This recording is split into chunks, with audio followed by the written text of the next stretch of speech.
I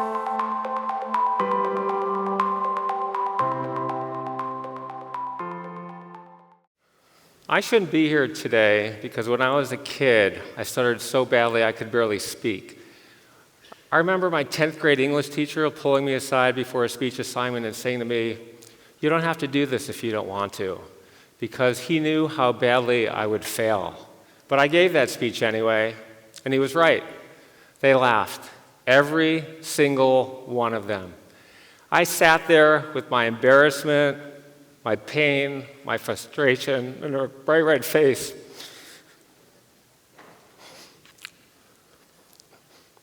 And I made a decision that it would never happen again. That the next time I'd be more prepared than anybody else by learning a new way to speak. For starters, I worked with a speech therapist 3 days a week. I trained myself to slow down, control my breath, and fight through my frustration. I attended group sessions surrounded by people who understood my struggle. I practiced my new technique by reading aloud every night for 3 hours. And then one day,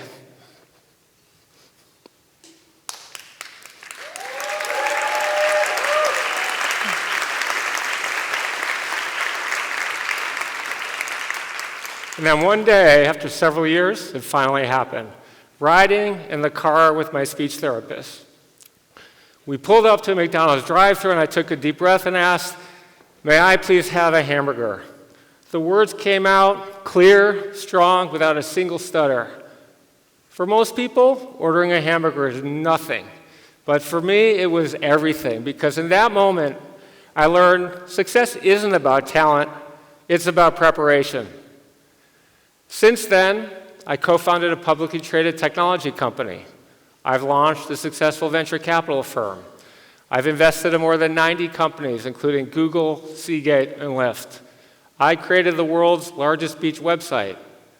And the only reason I've been able to achieve any of this is because of something I call extreme preparation. I'm not talking about being an extreme prepper, stockpiling a 50-year food supply in an underground doomsday bunker. Instead, extreme preparation is a systematic, disciplined method that allows us to dramatically improve our win rate, to achieve results faster, to accomplish what otherwise wouldn't be possible and what others think is impossible. It's based on the belief that we can't control the outcome of everything, and that we can't even control our intelligence or talents. But what we can control are the inputs, the process, and how we prepare for what's next. And it all starts with a plan. Think about this. From kindergarten through college, we invest 17 years of schooling and more than 25,000 hours of studying, the entire purpose of which is to secure a great job. And yet studies show that on average, most people only spend between 15 and 30 minutes preparing for a job interview that will largely determine how they live. Instead of doing the prep, most people approach key moments with hope. They hope their experience is enough. They hope they remember the right words. They hope the meeting goes well. But hope isn't a strategy. Extreme preparation is, and it starts with creating a very detailed plan. 5 weeks after starting my career as a lawyer, I was fired. So I got another job. And then I lost that job because I wouldn't move to a different city. And then somehow, miraculously, I got my third job in 8 months. I hated what I was doing, and I was completely miserable, and it was clearly time for a new career. But I didn't have an MBA, and I didn't have a shred of business experience. So in the spirit of extreme preparation, I made a list of 300 CEOs, started researching them, and wrote all of them letters asking for advice. Each letter took 5 hours to write. 5 hours. And guess what? It worked. I got 70 meetings in 8 months, and then I received a call from Eli Broad. At the time, Eli was the founder and CEO of a $6 billion publicly traded financial services company. It was one of only 3 people who had started 2 Fortune 500 companies. And his assistant said to me, "Mr. Broad read your letter and he'd like to meet with you." I had 9 days to prepare for that meeting, and it was extremely clear that average preparation wasn't going to work, and that what I needed was extreme preparation. Here's the difference. Average preparation, 10 minutes of review, 10 plus hours of deep research. Skim a few Google results, dig 47 pages deep. Plan loosely in your head. Write a detailed, intentional plan. Hope the meeting goes smoothly. Create contingencies for every scenario. Likelihood of success, less than 10%, greater than 90%. Most people go into high-stakes situations either reactively or passively, which is like skydiving without a parachute, thrilling for about the first 3 seconds until sheer panic sets in.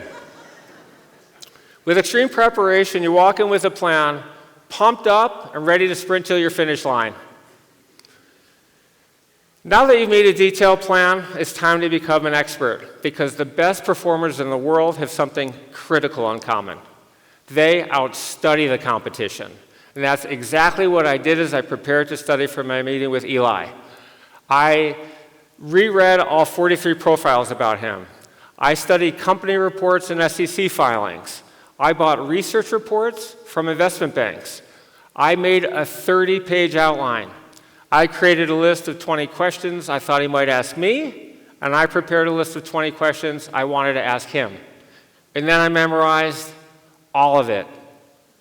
My goal was simple: to know more about Eli than any person who had ever stepped foot in his office. When we prepare to study, that should always be our mindset, blowing somebody off of their chair with the breadth and depth of our knowledge. We've planned, we've studied, now it's time to practice. Because we don't just rise to the occasion, we perform to our level of preparation. And that's exactly what Steve Jobs did every time he stepped foot on that stage. Did you know that Steve often prepared more than 100 times before a presentation and often started more than 6 months in advance? He didn't practice in his office. He practiced on stages with his design, lighting, and marketing teams. Every word, every pause, every step had purpose. And here's the mistake so many people make. They think that studying is the same thing as practice. It's not.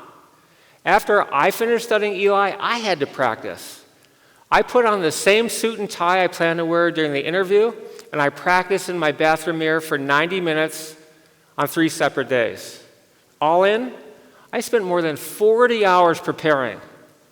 And by the time I walked into Eli's office, I wasn't the least bit nervous. I was ready. In fact, I was way more than ready. I was prepared to shine. Game day. This is when most people think the work starts. They are wrong. The best of the best do something differently. Take Beyoncé. She doesn't just show up 20 minutes before a concert starts. Every night, she arrives 5 hours early. She runs through sound and lighting checks. She practices with her band and dancers. She warms up her voice. And she meditates and visualizes her performance. But as you can see, I'm not Beyoncé. I just prepare like she does. When I stepped into Eli's office, I was prepared to shine. He asked me 14 questions, and every single one was on my list. And then it was my turn. I started firing away with highly detailed questions.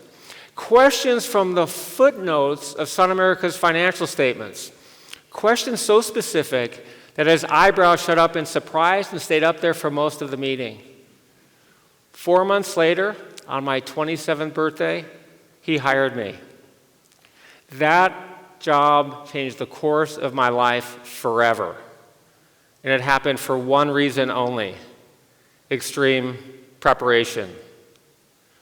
Now, maybe you think that's the end of it, that now that our big event or meeting is over, other than some immediate follow-up, our work is done.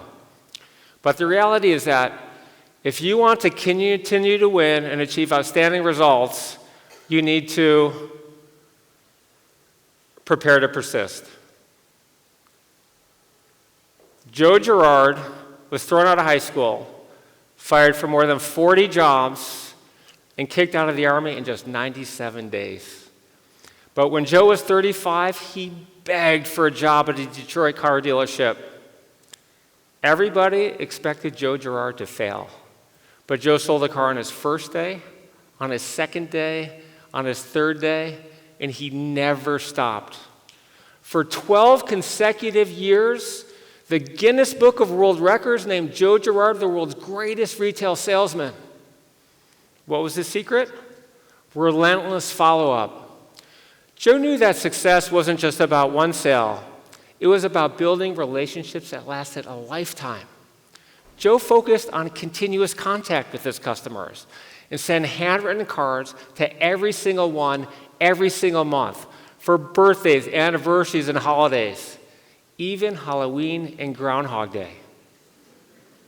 So what were his numbers? A typical car salesman back then sold an average of 4 to 5 cars a month. Joe sold an average of 6 cars a day. On his best day, he sold 18 cars. His best month, 174 cars. During Joe Gerard's 13-year career, he sold 13,001 cars.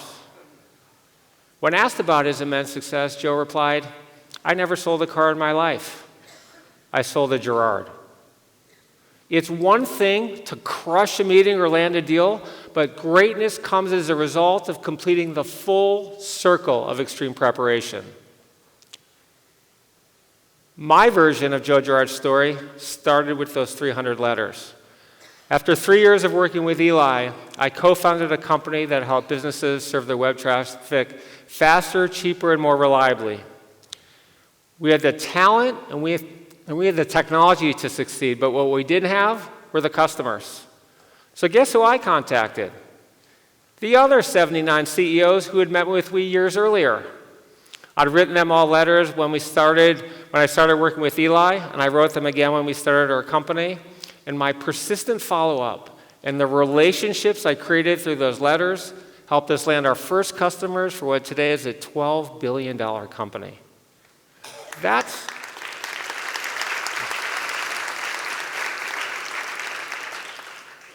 the power of extreme preparation. It doesn't just win us a meeting. It flips defeats upside down. It expands victories into bigger ones. It creates opportunities we can't even see yet. It builds relationships that shape our futures. If we lay the foundation long enough before we need to, it creates opportunities bigger than we ever imagined. Preparation, not talent, skill, or luck, will always be the great equalizer. So my question to you is this: what are you preparing for today that may change your life tomorrow? Thank you.